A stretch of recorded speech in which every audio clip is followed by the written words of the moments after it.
Hi, everybody. You're listening to the Dennis Prager Show.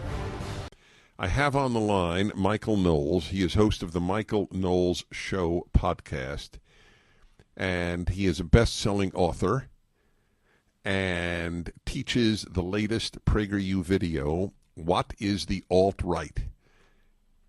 Now, first of all, Michael, hello from Jerusalem. Thanks, Dennis. It's good to be on. I think this is the first time I've been on your show to talk about something with words in it. That's a very good point. Yes, we talked about your famous book. What was it? 4,000 Reasons to Vote Democrat? All the reasons. Right, yeah. That's right. 250 blank pages, yeah. Yes. No. It was inventive. And look, you're a first-class mind. I have no issue with your writing a book, and I wish you only success.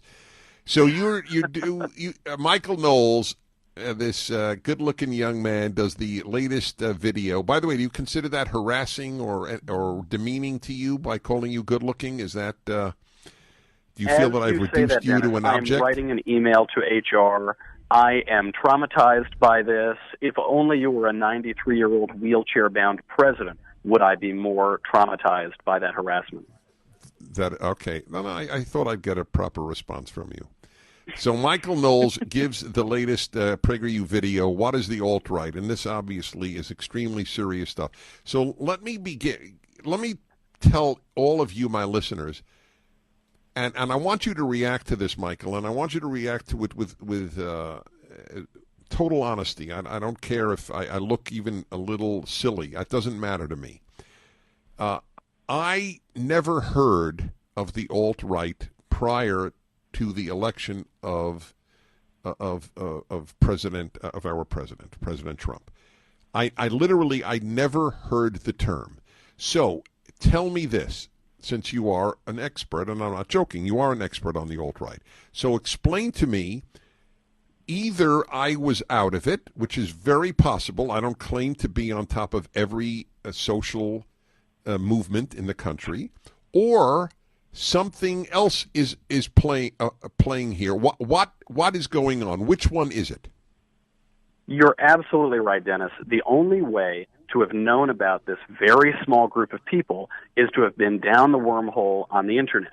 The term alt-right, even in general, is quite new. It was only coined around 2008, 2010 by a very fringe group of people. As I say in the video, we're talking your high school class reunion size of people. There are not a lot of them. They had a national rally in Charlottesville. There were about 500 or 600 of them there. There was that famous Tiki Torch rally. There were about 100 people there. Hillary Clinton cynically tried to paint the entire right, all Donald Trump supporters, as members of what's called the alt-right. So there's a big difference between 1,000 people in the country and 40 million people in the country, and it was a cynical move on her part. But the alt-right does have a legitimate definition. They do organize around ideas. And so I think, just as Buckley did in the 50s to the racists and the anti-Semites, it's important to acknowledge them and to refute their stupid ideas and then to move on, because we have a lot more important things to do in politics than try to deal with a few hundred people. But we also don't want the basic premises of racial identity politics that we see so much on the left, so corrosive on the left. We don't want that to infect our movement as well.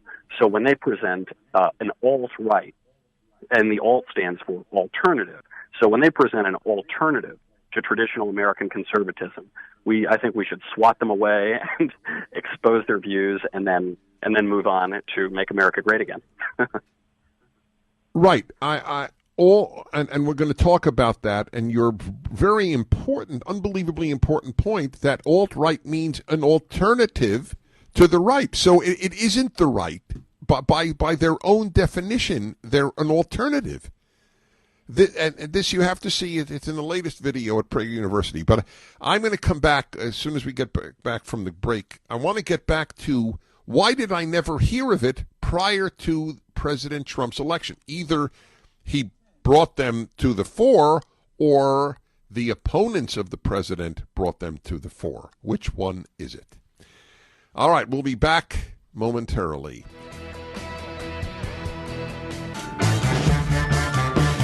All right, everybody. Dennis Prager here. I am speaking with Michael Knowles, host of the Michael Knowles Show podcast. Let me give you a free plug here. How do people watch your podcast or listen to it?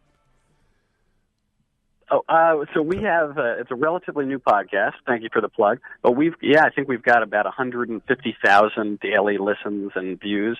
So it's been a great beginning to it. I figured no one would ever read any words that I actually used, but I was very, very pleased that the show's been doing well. It deserves to. So is it a video or an audio? We have a full film set. We have a full studio. So we put it out on Facebook Live and on YouTube. And that's full video with video, graphics and sets and everything. And then you can also download a free audio podcast on iTunes or Stitcher or Google Play. So you get all of that for free. And if you go to the dailywire.com, then you can get all of the extra things that go along with that, including our famous Leftist Tears tumbler to drink all of those delicious, salty leftist tears. Michael Knowles, Knowles. Okay, so he just does like the Beyonce. latest PragerU. I'm sorry? It's spelled just like Beyonce, who is conspicuously not a conservative like us. Correct. Michael Knowles does the latest video for PragerU, just came out today. What is the alt-right? It's very, very important because the word is bandied about so much. So we established in the first part of my interview of you that it was essentially unknown and became extremely well known after the election of Donald Trump. Now, who decided to make this well known? The decision to make this well known was entirely Hillary Clinton's decision. Donald Trump did not use that term until Hillary Clinton brought it up. Now, there is some connection to Donald Trump because the alt-right, and we'll just define it in 10 seconds, but you can watch the video for a fuller explanation. They're white identity guys. They're guys like Richard Spencer, Jared Taylor, who's been around for a long time, Sam Francis before he died. They think that the basis of conservative politics should be white identity. There aren't a lot of these people, but that's been their view, and it's been building for some time. Now, their main issue, naturally, is immigration. They think we should limit immigration because they want more white people and fewer brown people. There is some overlap here because we think we need to stop illegal immigration and look at our immigration regime as conservatives because we're a nation of laws, we're a nation of order. Obviously, we can't take in every single person from everywhere around the world, and a country has the right to control its own borders. Those are completely different rationales for caring about immigration, but because Donald Trump is the first candidate in a long time to take the issue seriously, some of the alt-right people liked him and talked openly about him. Hillary Clinton pounced on this, the Democrats pounced on this, and they wanted us to believe that a small group of people typified the entire American right and millions and millions, tens of millions of conservatives around the country. We shouldn't take the bait. We shouldn't give them that premise that the alt-right is the scariest force in politics. The scariest force in politics is the left because of the sheer magnitude, the sheer enormity of the left. But the alt-right does have a point of view, and we shouldn't deny it. We should take it seriously. We should knock them away, as Bill Buckley did to the racists in the 50s. And as we do that, I think it's worth pointing out that it is the alt-right and the left who care about racial identity politics, who harp on racial identity politics, who basically hold a materialist worldview. And it's the conservatives and the traditional American right that don't believe any of that nonsense, and we believe in the individual and ordered liberty and human dignity and all of the things that this country was founded on. What has the reaction been to your video on the internet? I am so pleased to report to you that even in the cesspools of the internet, 4chan and places where these kinds of alt-righty people congregate, there's actually been a relatively positive response. I noticed this because, I do not take a complimentary view of the alt-right in this PragerU video, but at least these alt-right people say, well, at least he's being honest. He's showing us for the grotesqueries that we are. And some of them obviously are not happy about it. Really, the biggest reaction has been from the left. And they've said, how dare you compare us to the alt-right? How dare you compare our ideological premises to those of those racists? But of course, the alt-right and the left are two sides of the same coin. That's where the alternative comes from. They're two sides of the same coin, and I think the left can't bear to face that truth, and so I'm very glad that it's shooting up in the views on YouTube. The term alt-right, which you make clear, and I alluded to earlier, but I want to develop now, the term itself should show people that it isn't the right. It's an alternative right. Isn't that what alt stands for? Absolutely. I think people misunderstood this, and I think probably the Democrats and Hillary Clinton intended that misunderstanding. They wanted the alt-right to appear to be the ultra-right or super-right or far right-wing, but that explicitly is not how the people who have been the thought leaders in the alt-right movement, who have founded the movement, who have coined the terms, and who run the blogs and run the podcasts, that's not what they say. The alt is clear. It's an alternative to conservatism, and they feel that conservatism is useless if it's not racist. If it isn't racist... Right, so I just want everybody to understand, whoever gets into a debate on this, who is a conservative, to make it clear, the people who founded this alt-right movement themselves understand they're not part of the right. Their very name proves it. They would like to believe that they are going to create this different right that's completely different. All right, but that's the point. Yes, it is. It's a different right. That's the point. That's I didn't realize this till I watched your video. That's why it's so important.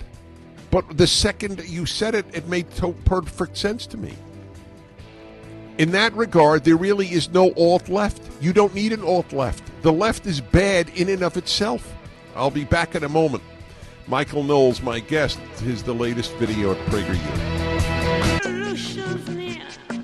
But to me it seems quite clear that it's all just a little bit of history repeating.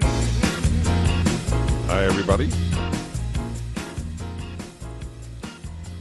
Dennis Prager here, and I am speaking with for Michael Knowles. Well, not for, but with him, and he is the host of the Michael Knowles Show podcast. His course has just come out today with Prager University Video. Very, very important. What is the alt-right? I learned a tremendous amount. And I just want to emphasize there's no such thing as an alt-left, because the left doesn't need an alt. The left is the left. The right is honorable, and so it needs a bad alternative. There is no bad alternative to the left. That's the whole point. So we really shouldn't use the term alt-left as if there's some symmetry. Is that fair, Michael? Absolutely fair. I sometimes see people, conservatives, who are sick and tired of being maligned as racists and neo-Nazis and white supremacists. Right. And they're lumped in with this group of a small number of people as the alt-right. So they say, well, you're the alt-left. No, that isn't really coherent. There is no alternative leftism. I guess there's Marxism or Leninism, isn't there? The natural and logical conclusion of leftism are those ideological extremes that we see mimicked by the alt-right. But the premises are the same. Whereas on the right, we have conservatism, we have the traditional American right, which has completely different premises from what is called the alt-right. So whereas we talk about equality before God, ordered liberty, human dignity, so the idealistic nature of the West, so on and so forth, you see the alt-right talk about white identity. You see them talk about a fringy cult of race that we've seen crop up at various times throughout history, but it really shares nothing in common with the traditional American right. We see no they know it, on the left. And that's the point. Mm-hmm. They know it, which is why they are the alternative right. Well done, my friend. You educated me, and you will millions of others. It's the latest video, What is the Alt-Right? Michael Knowles, you're a joy. Thank you very much. Dennis, always good to talk to you. Thank you very much. Okay, everybody. So here's the story. Tomorrow is Friday. And since I broadcast at 7 to 10 at night here, I won't be broadcasting tomorrow night. On the Sabbath, I don't do broadcasting. And so my dear friend Mark Davis will be sitting in for me. I will be back on Monday as I continue this wonderful trip in Israel. Have a wonderful weekend, and see you then.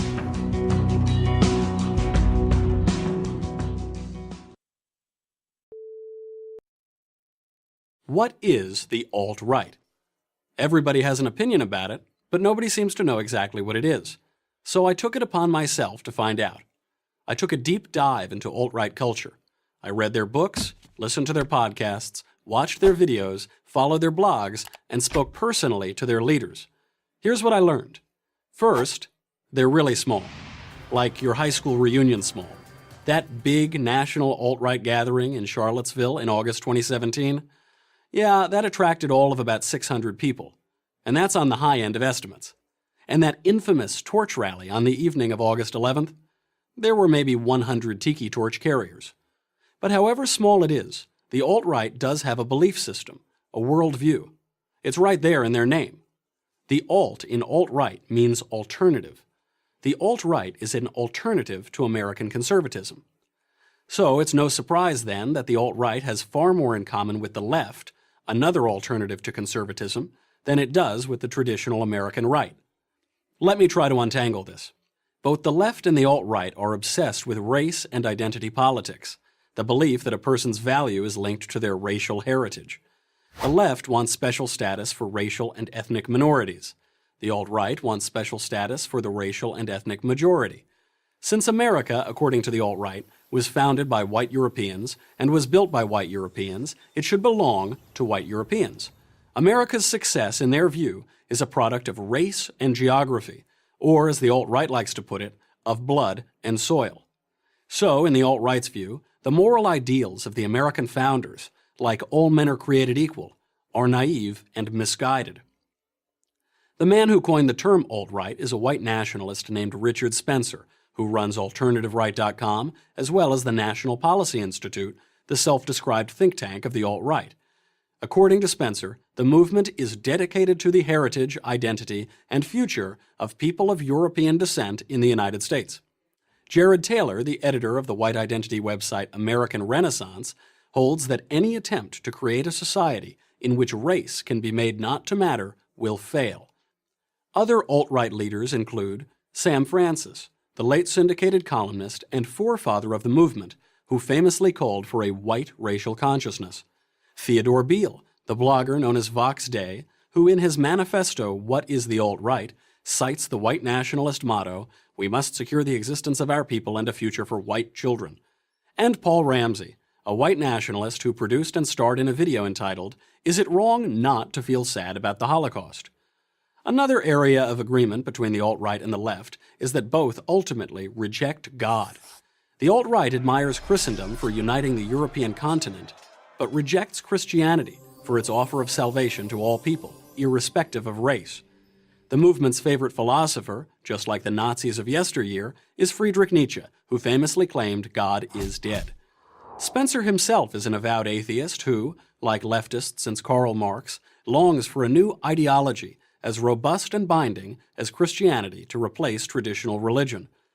That brings us to the most glaring similarity between the alt-right and the left: their disdain for the individual. The constant focus of both the left and the alt-right on group identity means that they downplay the value of the individual.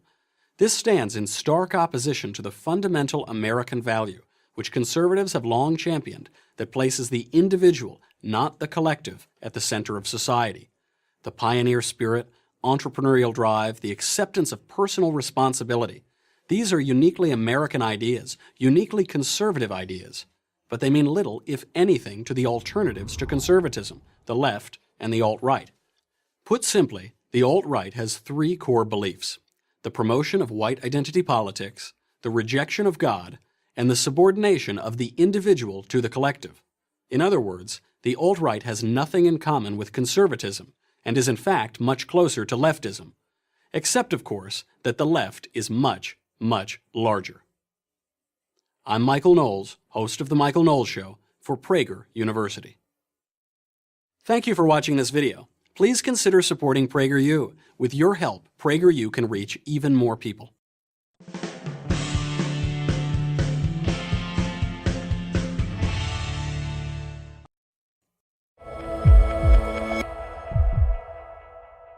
We've talked a lot about the problems of the world in these last few years. We've talked about war, populism, the refugee crisis, masculinity, all those things that worry us all the time. But there are also some bright lights, and apparently Matt wanted me to, thought it best that I gave you all the 10 reasons to look forward to the future. So I'll do that briefly, walk you through these 10 reasons to be more of an optimist about the world we live in. But first, a personal note. Why am I so obsessed with progress? Well, it's because I didn't used to believe in progress. I was, like I think most people, a bit of a nostalgic at heart, especially when I was younger. And I thought that there must have been some past when we didn't have all these problems that consume us now, all these risks and all those threats. Sometime when we lived more in harmony with one another and with nature. And I placed that sort of almost fairy tale story back in my ancestors' northern Sweden, in Ångermanland, where they lived a sort of decent, calm, steady farmer's life. But then when I began to study history, I couldn't really make up stories about what that life was like. I had to really ask myself, where would I have been had I lived there 150 years ago? And it turned out that I wouldn't have been anywhere, because life expectancy was shorter than 30 years. I would have been dead had I lived back then. Because at that time, when they had bad weather, a crop failure, they were starving. My ancestors had to put bark from the trees into the bread to make it go longer so that fewer children would die when the weather was bad. And that made it difficult for me to romanticize the past. They didn't live ecologically, they died ecologically back in those days. So that taught me respect for history and statistics, because it gives us a more firm base on which to base our conclusions about the world.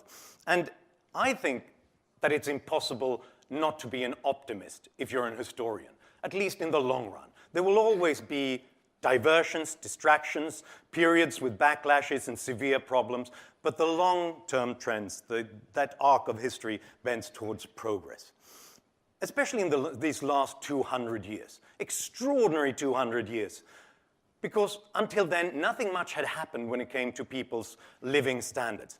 But then suddenly everything happened at once, for 3 reasons. Because of a perfect storm of the Enlightenment, the Industrial Revolution, the revolution of openness in politics and economics, which gave people the freedom to explore strange new ideas and new knowledge. It gave them the freedom to experiment with new technologies and with new business models. And, perhaps most importantly, the freedom to exchange the results and the technology and the ideas with others, across borders and with other nations. And then everything happened. At least these 10 things that I will now quickly run through. And number 1 is food. It was not just Sweden that used to starve. France, one of the richest countries on the planet, suffered 7 national famines in the 15th century, 13 in the 16th century, 11 in the 17th, and 16 in the 18th century. And in each century, of course, they had hundreds of local famines as well. The French historian Fernand Braudel put it thus: famine was a regular phenomenon recurring so insistently in Europe that it became incorporated into man's biological regime and built into his daily life. Angus Deaton, the Nobel laureate, he talked of a nutritional trap in the 18th and early 19th century in France and England. Because of a lack of calories, people could not work hard enough to produce enough food to be able to work hard.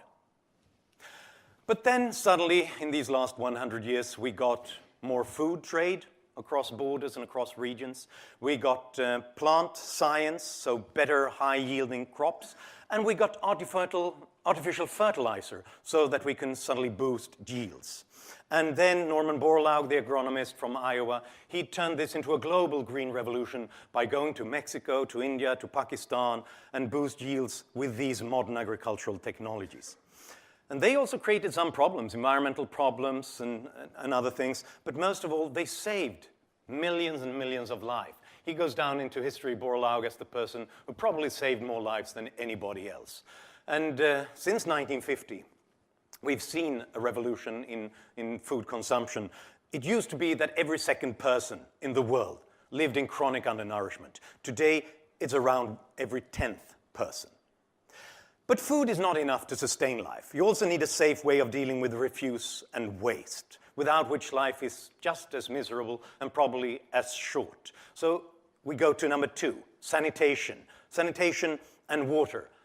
Even for the richest, it was very difficult to get rid of the refuse. And I often think of this when I go to extravagant places with great food, like last night. I often think about the wealthiest, most powerful people in the past, like the Holy Roman Emperor Frederick II, who threw this extravagant party held court in Erfurt in 1183. And all the nobles, all the princes and princesses and knights and priests, they were there.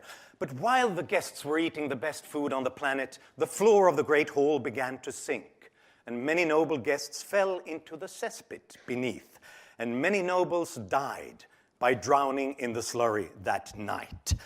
We didn't have to worry about that last night, and very few people do, because of the improvement in sanitation technology, because of the sewers, but more than that, the chlorination, the filters that makes water safe for us to drink. And I do agree, we've heard that earlier today, we do have problems with safe water in the world.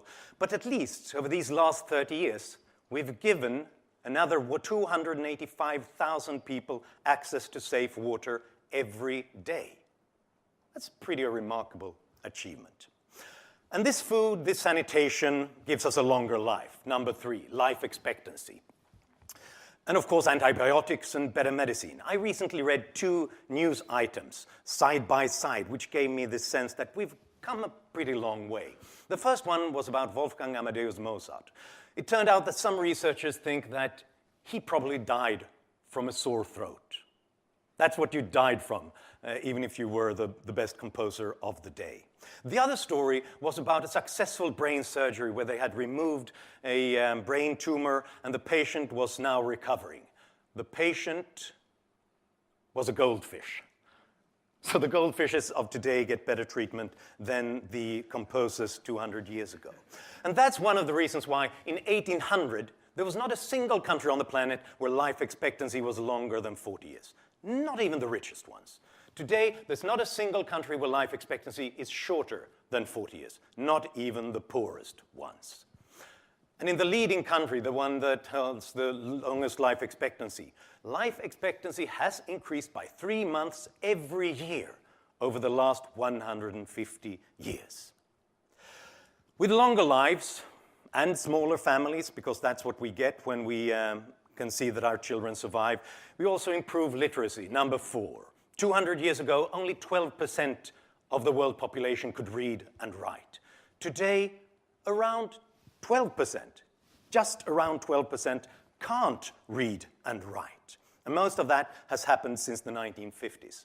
And of course, with literacy, you can also improve wealth. Number 5. Literacy is the result of more wealth as well, because then you can improve schooling, you can forgo your children's work and instead invest in their future. But then it also results in more wealth because they can work in a more productive way. In the last 200 years, extreme poverty around the world has declined from 90% to 9%. And most of that has happened in the last 25 years because of globalization, because big Asian economies have been integrated into the global economy, and suddenly they can use the ideas, the technologies that makes them more productive, and they can trade with the rest of the world. And that's why in the last 25 years, 138,000 people were lifted out of extreme poverty every day over the last 25 years. Number 6, freedom. 200 years ago, we had slavery in every country on the planet. Today, we don't have slavery formally in any country on the planet, and at least people are fighting it everywhere. Didn't have any real formal democracy with equal rights to vote and government under the law in any country 200 years ago. Now we have a majority of countries. And we are slightly disappointed today. I am too, because we've seen a resurgence of authoritarianism in many countries. China and Russia didn't become democracies and so on. We raised our expectations in 1990 and thought that everything would become more free and liberal. But even since 1990, the proportion of countries that are democracies have increased from around 46% to 63% today, despite the fact that this was 1990 after the walls began to come down. And very closely associated with this is number 7, equality, minority rights and rights for other groups. Wealth and literacy and freedom results often in more tolerance. A little over a century, no country gave women the right to vote. Now, even in Saudi Arabia, in local elections, women have some part to play. The only place where they can't do that is the Vatican right now. And at least it shows you that rhetorically, almost every part of the world is now saying that they are on track of improving women's rights. If we look at polls, men's attitude today are more feminist than those of women in the 1970s. That tells you something about the progress we're making. It's similar with gay rights. Just a few decades ago, even here in Britain, we had undercover policemen that would pose as gay men in public places and arrest those who took the bait. In the United States, they were purged from government authorities in the 1950s and 60s. They turned to the American Civil Liberties Union, and they said, no, we won't defend you because there's no constitutional right to engage in homosexual acts. Today, we have 113 countries that have some sort of gay rights in their policies, and more of them give now marriage rights as well. Number 8, violence. More wealth, more democracy, rule of law, police forces, centralization of violence and of courts has resulted in a dramatic reduction in violence, as Steven Pinker and others points out. The homicide rates in London in the 14th century, in London and Oxford, were staggering. Around 100 people out of 100,000. 100 per 100,000 intentionally killed per year. Today we think of the United States as especially violent because the rate there is 4 per 100,000. In Britain, it's now lower than 1 in 100,000. And actually, despite what we see in the news and experience every day, the world is becoming a more peaceful place as well. There will always be wars going on, obviously. But today, the number of battle deaths is a quarter of what it was when I grew up in the early 1980s. And of course, that was much lower than in the 1960s. And of course, that was much, much lower than in the 1940s. Number 9, the environment. Yes, we're very concerned about the problems of the oceans, global warming, and so on, and we should be. But that's because we solved many of the problems that were more urgent and more of a threat to our immediate life. The biggest environmental problems are still the problems of a lack of electricity and gas, so that people have to burn wood, biofuels indoors to cook, which kills millions of people because of respiratory diseases and other things. We have solved those problems in every industrialized country. That creates new industrial pollution, which are problematic. If you saw the TV series The Crown about Queen Elizabeth recently, you were reminded of the Great Smog in London in 1952. 12,000 people died of that smog over 2 days because they had a couple of cold days, so they burned more coal and people died like flies. Well, now with wealth and technology, we're solving those problems as well. The 6 leading pollutants in Britain have been reduced by 70% since the 1970s. And that is what we can see now as well. With the fuels, the power sources, and with DeepMind, I think we are going to be able to deal with the other environmental problems as well. Which brings us to number 10, the next generation. They will be the ones who can solve this. Because all of these things combine into giving children today a better start in life than ever before. Just 50 years ago, a quarter of all children around the world were child laborers. Now child labor is disappearing in every country that's becoming rich around the world. A child born today stands a greater chance of reaching her retirement day than children in every previous generation had of experiencing her 5th birthday. And this is the reason why I'm basically optimistic about the world. It's not because there aren't any challenges. They're enormous. Lots of problems and threats to our lives and to nature. But the reason I'm optimistic is that human beings are the ultimate resource, as the economist Julian Simon put it. The more people who lead longer lives and get a better education and get more freedoms and are allowed to participate in the world, in culture, in education, and in the global economy, the more people are able to produce solutions to our problems.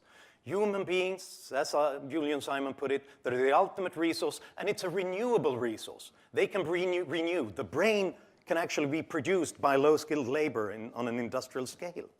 So that's why we have to be optimistic. You know, in programming, we talk about given enough eyeballs, all bugs are shallow. And I think it's the same thing with the world's problem. That's what we've seen over the last 200 years. The more people that are empowered, the more problems we solve. And when I go to a village school in the Saharan desert and meet a 12-year-old girl who gets connected to the world for the first time via the internet and begins to realize that there are other people on the other side of the globe who pay attention to the problems that she's concerned with and begins to realize that they have developed lots of knowledge and ideas, and she can now plug into this, make use of that accumulated knowledge and add her own creativity to that. Then I know that we are creating an architecture for being lucky.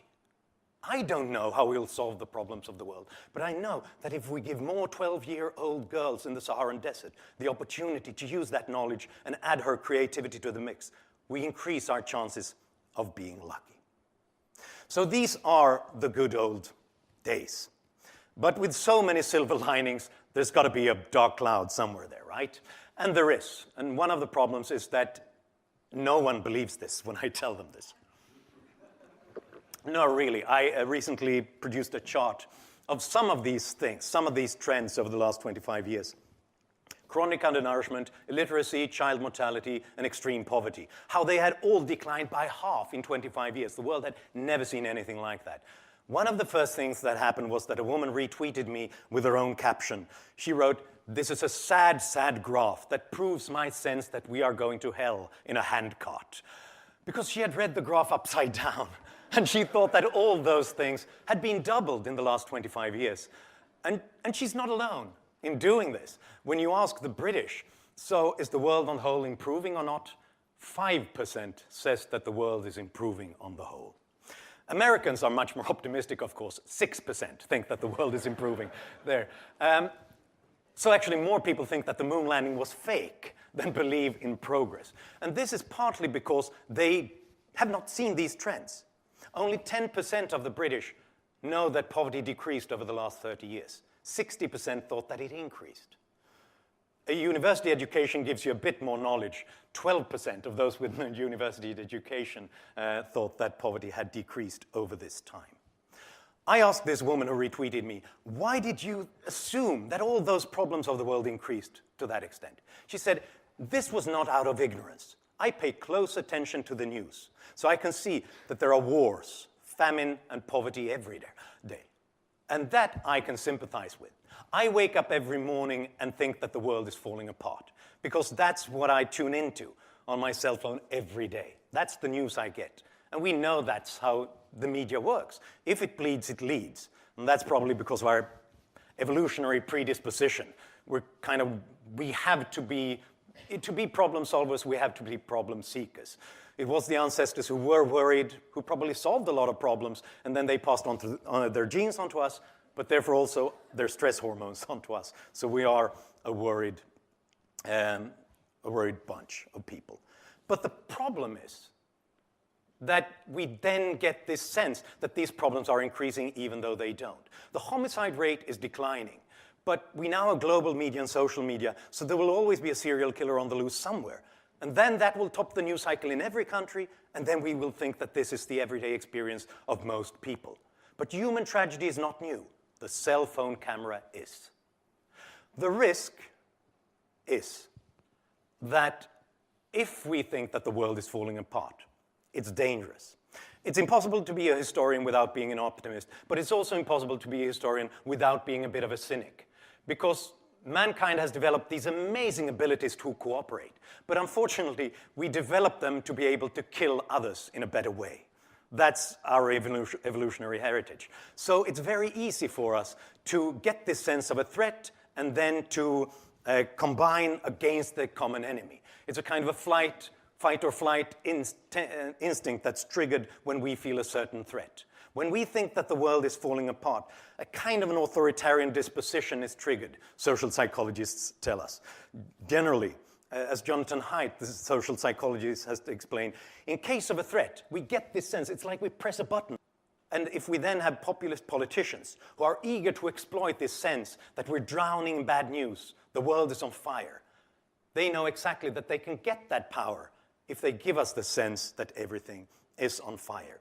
So, to sum up, I didn't write this book because I'm so happy and just sort of everything will automatically be all right in the world. I wrote this book because this is an incredible accomplishment the world has never seen the like of. But it's also a little bit fragile. The populists would undermine the openness that makes this happen. And that has happened before in history. So I wrote this book to tell you, do not take this for granted. We have screwed this up before. Woody Allen once said that his one regret in life was that he was not someone else. And it's easy to get that sense once in a while when it comes to our civilization as well, I think. But this is my main message. This is a luxury that we do not have. We have this civilization, and it's a beautiful civilization, and it's worth fighting for. Thank you.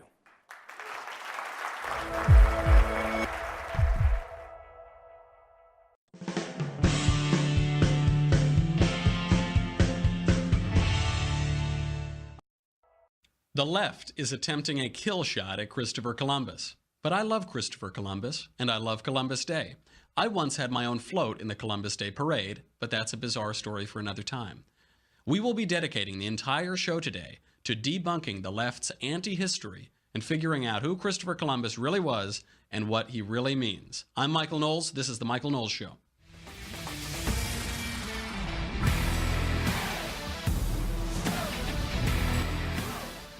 As ever, Tony Soprano sums it up well.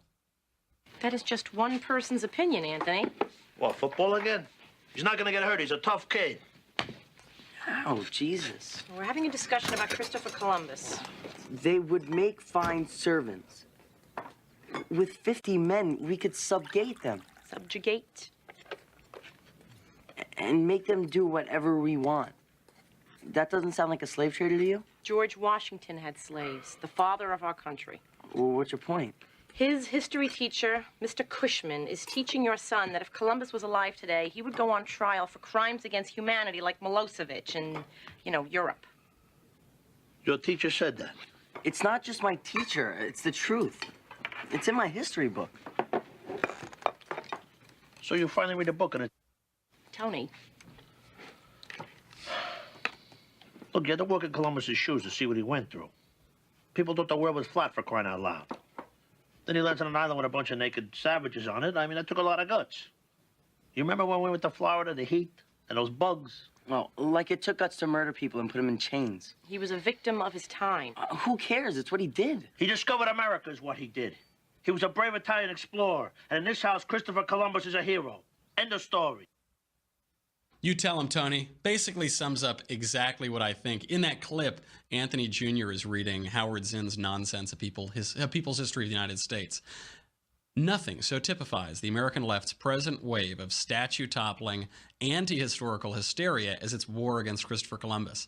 We have 25-year-old Gina Darlene Gonzalez was arrested September 22nd for vandalizing a statue of Columbus in San Jose, California. The word murderer was spray-painted on a statue of Columbus in Binghamton, New York in September. In Minneapolis, a petition is circulating to replace the statue of Columbus at the state capitol with one of Prince. The artist formerly known as Prince, that true story. A Columbus statue in Yonkers was beheaded. New York City Mayor Bill de Blasio has created a commission to decide whether and how to remove the Columbus statue by Central Park. The LA City Council voted unanimously to rename Columbus Day, quote, Indigenous Peoples Day. Seattle, Albuquerque, Denver, Phoenix, Santa Fe, and Ann Arbor also all have renamed Columbus Day Indigenous Peoples Day. The Wikipedia page of Christopher Columbus is now locked because left-wing revisionists have tried to make the man appear so controversial. Why does the left hate Christopher Columbus so much? It's because Christopher Columbus embodies Western civilization. A transnational, devotedly Christian illiterate of low birth, he single-handedly revitalized a dying Europe whose lands Muslim invaders had been steadily conquering for centuries. An autodidact and the greatest navigator of his age, he spent nearly a decade fruitlessly attempting to convince the Portuguese and then the Spanish crowns to fund his impossibly ambitious vision, at long last to success. He fulfilled Seneca's prophecy that a new world would be discovered across the sea. He created the modern era, and he played the single most important role in the founding of America. In other words, Christopher Columbus personifies every single thing the left hates. To give you an example of left-wing anti-history and willful ignorance on Columbus, take this 2015 article from Dylan Matthews, headlined with Vox's typical sobriety. Quote, 9 reasons Christopher Columbus was a murderer, tyrant, and scoundrel. Gotta love Vox. He says, and this is probably the worst charge that Matthew alleges, quote, settlers under Columbus sold 9 and 10-year-old girls into sexual slavery. Matthews asserts, this one he admitted himself in a letter to Dona Juana de la Torre, a friend of the Spanish queen. Quote, there are plenty of dealers who go about looking for girls. Those from 9 to 10 are now in demand, and for all ages, a good price must be paid. Now, you'd think from Vox's article that Columbus devised the plan or that he approved of it, of selling these girls into slavery. But of course, Vox has to mislead you, and you'd be wrong if you thought that. Even a cursory look at the letter that Vox is talking about shows how misleading they are. Columbus isn't bragging about selling the girls into slavery. He's not even defending it. On the contrary, in the very next sentence, Columbus writes, quote, I assert that the violence of the calumny of turbulent persons has injured me more than my services have profited me, which is a bad example for the present and for the future. I take my oath that a number of men have gone to the Indies who did not deserve water in the sight of God and of the world. He's complaining, he's lamenting these awful things that are happening. Anti-Columbus crusaders in recent years have focused most of their attention on a document uncovered in 2006 that allegedly exposes the discoverer of the Americas as a monster. Headlines at the time of the document's discovery in 2006 include, quote, the lost document reveals Columbus as tyrant of the Caribbean. Columbus exposed as iron-fisted tyrant who tortured his slaves. Christopher Columbus was actually punished for being a horrible person. Christopher Columbus was evil. Now, the news articles quote the most lurid and damning verses from this uncovered document, but they're all strangely silent on the nature of the document itself. Now, because virtually all of these articles stay mum on the question of what exactly this document is and who wrote it, I had to do a little bit of research to find out that the report's author is none other than Francisco Bobadilla, Christopher Columbus's chief political rival and the man who successfully usurped power from him as governor of the West Indies. This would be like saying that a lost document from Walter Mondale proves that Ronald Reagan was a terrible president and a tyrant. Now, indeed, Christopher Columbus spent years of his life refuting the document as a vicious libel, and he turned down, as a matter of principle, lucrative agreements with the Spanish crown that did not correct for history what he regarded as calumny. This isn't to say that Columbus was guiltless in the Spanish treatment of natives, but the left's claims of Columbus's special monstrosity are without foundation. Even Bartolomé de las Casas, the first resident bishop of the Americas and the most vociferous defender of the indigenous islanders against Spanish slavery and brutality, admired Christopher Columbus to the end. He met Columbus. He expressed as much in his history of the Indies. Stanford professor emerita Carol Delaney points out this ignorance. She says these revisionists are, quote, blaming Columbus for the things he didn't do. It was mostly the people who came after, the settlers. I just think he's been terribly maligned. I think that too. Delaney points out that in the man's own writings and the writings of those who knew him, Columbus seems to be, quote, very much on the side of the Indians, and he even adopted the son of an American Indian leader that he had befriended. Well, it's no surprise that the era of fake news has uneducated ingrates tweeting unhistorical anti-Western nonsense. So let's dispel the lies and confusion. Who was Christopher Columbus? Cristoforo Colombo was born in 1451 in Genoa, Italy, to a lower middle-class wool weaver. He was born to no rank. He received no education other than the extensive self-instruction into which he would channel his sizable genius. No portraits were painted of him during his life, and some of the most famous ones portray him flat wrong against the description. Bartolomé de las Casas describes him as, quote, more than middling tall, face long and giving an air of authority, aquiline nose, blue eyes, complexion light and tending to bright red, beard and hair red when young, but very soon turned gray from his labors.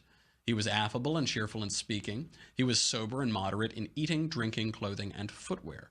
He was a gentleman of great force of spirit, of lofty thoughts, naturally inclined to undertake worthy deeds and signal enterprises, patient and long-suffering, and a forgiver of injuries, and wished nothing more than that those who offended against him should recognize their errors and that the delinquents be reconciled with him. That's de las Casas. By 1480, he had moved to Portugal, married the daughter of a nobleman, traveled to Iceland, Ireland, and Africa, and had his first son.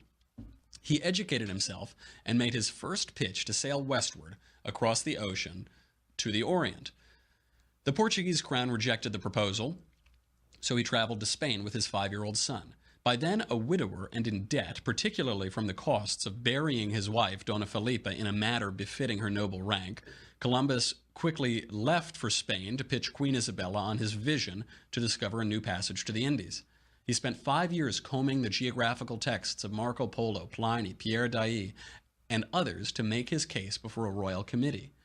Now, at long last, after 8 years of lobbying the Spanish crown, King Ferdinand and Queen Isabella rejected his request. So he spent 8 years and all of that for nothing. But just as he was leaving, the keeper of the privy purse convinced Queen Isabella to call him back, and Las Casas asserts that it was ultimately Columbus's personality rather than the plausibility of his plan that convinced the Queen. But it almost didn't happen. The Americas were almost not discovered. It was that last minute turned around. Another reason the left hates Christopher Columbus, speaking of Providence, is his devout Catholicism. He made a confession and took the Eucharist the morning he set sail. He said his Book of Hours privately in his own cabin, instructed the youngest sailors to lead prayers every half hour for the entire duration of that first voyage, and ended each day of sailing with a ship-wide recitation of Our Father, Hail Mary, Apostles' Creed, and Hail Holy Queen. Columbus had virtually no navigation tools at his disposal. He relied on the relatively crude instrument of dead reckoning, which is basically exactly what it sounds like. He just laid down his compass courses and estimated distances on a chart. Contrary to popular belief, there is no evidence that Columbus even took an astrolabe on his first voyage. Columbus had to put down several mutinies, but sheer force of will and confidence in the divine providence of his journey prevented him from agreeing to his sailors' demands and turning back for Spain. After several false landfalls on the night of October 11th, Christopher Columbus spotted a flickering light as that of a candle on the horizon. Several others on board attested to seeing the flash, but given the distances to land, the flame couldn't have been a fire or a torch on shore or near shore. No explanation has ever been given as to what the men saw, but within hours they did spot land. And what of the rough treatment of natives? As has happened elsewhere in European contact with primitive societies, think of the Mayflower and Thanksgiving, things started out well. Columbus and his men encountered the naked Taino people on the island of San Salvador in the Bahamas. He named the island after Jesus, the Savior. Everybody was peaceful, and Columbus specifically instructed his crews not to take advantage of the Indians. The Tainos told the explorers about less peaceful tribes, which explained the marks and wounds on the natives' bodies, on the Tainos' bodies. Those tribes inhabited the Isla de Caribe, and they were known for two things: elegant cotton rugs and eating people. Settlers who entered their huts found precisely these two things: cotton rugs, some of which they brought back to Spain, and large cuts of human flesh. Other native tribes informed them that the Caribs considered babies and fetuses a particular delicacy. The Caribs introduced the word cannibal into the English language. The Caribs of Dominica killed and ate anyone who came on shore, though they once were made sick after eating a friar and so left alone anyone in ecclesiastical garb. The Spaniards quickly learned to send friars when they needed to stop at Dominica for water or supplies. Natives destroyed the first settlement established by Columbus, killing all the Spanish present and burning their buildings to the ground. Even then, Columbus showed restraint when his council wanted to kill various natives in their midst. Another group of natives mugged Spaniards and stole their clothes. Although Alonso de Hoyada cut off the ears of one and captured 3 to be executed, Columbus intervened and let them live. It's important to remember, too, that these were the first colonial questions in history, in modern history. Columbus had to pioneer not merely a geographic expedition, but also a first-ever matter of international diplomacy and domestic politics. When Columbus returned from his second voyage, he wore the coarse brown habit of a friar because he believed his difficulties in colonial governance were divine punishment for his pride. He arrived in Santo Domingo on his third voyage in 1498 to find utter disarray and a revolt led by local mayor Francisco Roldan. In order to quell the revolt, Columbus agreed to humiliating terms, including the creation of a system called repartimientos and later encomienda, which extorted labor from the natives. This is a major point of left-wing criticism of Columbus. But Roldan had backed Columbus into a corner. So while Columbus may have been a weak governor, accusations of tyranny came from political rivals, and they were indulged by the crown primarily because they had not yet recouped their investment in Columbus's voyages. The allegations also gave the crown pretext to avoid paying Columbus what it owed him, which was considerable, and which he spent years trying to recoup. To seal his political fate, Francisco de Bobadilla, Columbus's chief political rival and author of the left's favorite damnation of the man and defamation of the man, was able to gain power before the Spanish crown knew Columbus and Roldan had come to terms. The man who risked everything to discover the new world, to create our world, and to institute modernity was sent back to Europe in chains. Columbus explained his outrage and gave an important lesson in pride and historical judgment, which the left, in its undeserved self-adulation, has utterly ignored.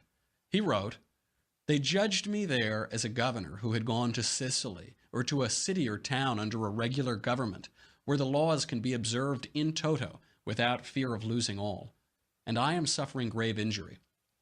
I should be judged as a captain who went from Spain to the Indies to conquer a people numerous and warlike, whose manners and religion are very different from ours, who live in sierras and mountains, without fixed settlements, and where by divine will I have placed under the sovereignty of the king and queen, our lords, another world, whereby Spain, which was reckoned poor, is become the richest of countries. And this is the crux of why maligning our forebears is as ungrateful as it is ignorant. It must be nice to sit in the freest, most prosperous, most charitable country in the history of the world, and from a position of totally unmerited luxury, slander the man who made it all possible, without even having the decency, integrity, or intellectual curiosity to read more than a Vox.com headline on the subject. Those who have tracked Columbus's Christian piety in this brief history lesson will enjoy the coincidence that he died on the Feast of the Ascension in 1506. His last words echoed his Savior's, who said, "In manos tuas, Domine, commendo spiritu meum." Into your hands, Lord, I commend my spirit. Those who call him a murderer and a tyrant, and whatever other nonsense they belch, should consider some other words of Columbus, which he addressed to the Spanish sovereigns in his Lettera Rarissima. He said, quote, "Let those who are fond of blaming and finding fault, while they sit safely at home, ask, why did you not do thus and so? I wish they were on this voyage. I well believe that another voyage of a different kind awaits them, or our faith is naught." For those who didn't catch that last part, he's telling them to go to hell, and so am I. Happy Columbus Day. I'm Michael Knowles. This is The Michael Knowles Show. Come back next time, and we'll do it all again.